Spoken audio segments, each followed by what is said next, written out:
Hello बच्चों, let's see this question. Question says two bodies A and B having masses 2 kilogram, 4 kilogram respectively are separated by 2 meter. So 2 kilogram, 4 kilogram separated by 2 meter. Where should a body of mass 1 kilogram be placed so that gravitational force on body due to A and B is zero? कहां पे रखे कि दोनों की वजह से gravitational force equal होके दोनों को कैंसिल कर दे? तो लेट्स से हम कहीं बीच में यहां पे रखते हैं 1 किलोग्राम को। बीच में क्यों रखते हैं? क्योंकि अगर बीच में रखेंगे तो ये 2 और 1 ऐसे अट्रैक्ट होंगे, ये 1 और ये 4 ऐसे अट्रैक्ट होंगे, तो ये दोनों फोर्स एक दूसरे को कैंसिल करना चाहिए, राइट? वो कह रहा है। ऑप्शन है 8.3 मीटर, बी 0.83 मीटर, सी 3.8 मीटर, डी 0.38 मीटर, राइट? तो लेट्स से आप 2 किलोग्राम वाले से हम इसको रखते हैं कितना दूर? x दूरी पे रखते हैं, तो ये हो जाएगा 2 minus x. Okay, mass of body first is 2 kilogram, mass of second body is 4 kilogram और उनके बीच डिस्टेंस है 2 metre. Let body C is placed at x distance from 2 kilogram. तो हमने 2 किलोग्राम से x डिस्टेंस पे रखा है 1 किलोग्राम वाले को। अब यहां पे हम इसको लिख देते हैं A, दिस इज C और दिस इज B। ओके, तो हम लिखेंगे gravitational force on C due to A। तो फर्स्ट हम लिखते हैं, यहां पे क्या लिखोगे आप? की concept gravitational force.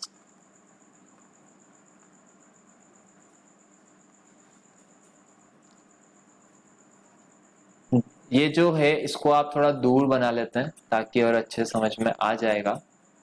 This is 2 kilogram and this is 4 kilogram. You have put 1 kilogram, x distance यहाँ पे है और ये है 2 माइनस एक्स। ओके, नाउ अब हम लिखेंगे यहां से यहां तक का फोर्स बिटवीन 2 किलोग्राम और 1 किलोग्राम। तो 2 किलोग्राम और 1 किलोग्राम के बीच में force G, mass of first 2 kilogram, mass of second 1 kilogram upon Gm1 M2 by R square x square.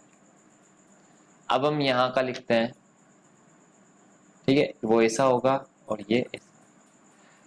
Force between 1 and 4 G, mass of first mass of second upon distance का square.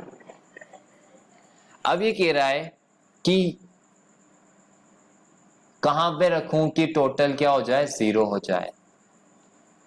दोनों एक दूसरे को cancel करते हैं, तो दोनों को आप इक्वेट कर दीजिए ताकि क्या हो जाएगा? वो ओवरऑल ग्रेविटेशनल फोर्स 0 हो जाएगा। अब जब इक्वेट करोगे तो देखिए आप 2G बाय एक्स स्क्वायर बराबर 4G बाय 2 माइनस एक्स का स्क्वायर। तो ये क्या हो जाएगा? 2 टाइम्स। मल्टीप्लाई करने पर 2 माइनस एक्स का स्क्वायर बराबर 2x स्क्वायर, राइट? इसको हम लिख सकते हैं 2 माइनस एक्स का स्क्वायर बराबर रूट 2 इंटू एक्स का होल स्क्वायर। अब दोनों साइड क्या करोगे?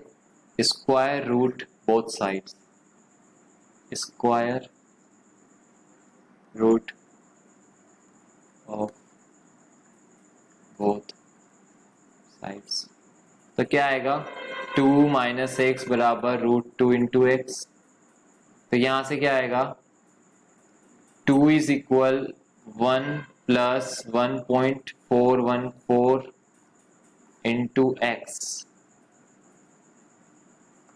तो x आ जाएगा 2/2.414, राइट।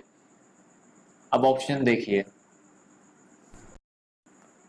आपने लिखा 2/2.414, राइट, और ये 0 0, तो पहली चीज तो 1 से कम आएगा, ये वैल्यू x से कम आएगा, तो ये दो ऑप्शन तो हट गए। अब देखिए ये 2/2 समथिंग है, राइट, 2/4 करते तो आता हाफ, विच इज 0.5, बट यहाँ पे 2/2.4 है ना,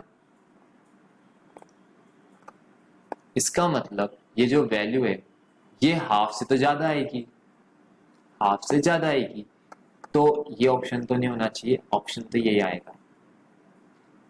तो आप इसको इस तरह से भी देख सकते हैं, बाकी आप डायरेक्ट करोगे तो हमें पता है कि ये जो वैल्यू है 2/2.414, this value comes out 0.83 meter nearly.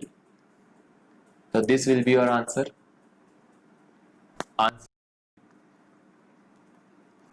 This is your answer. I hope you understood the solution very well. Best of luck. Thank you.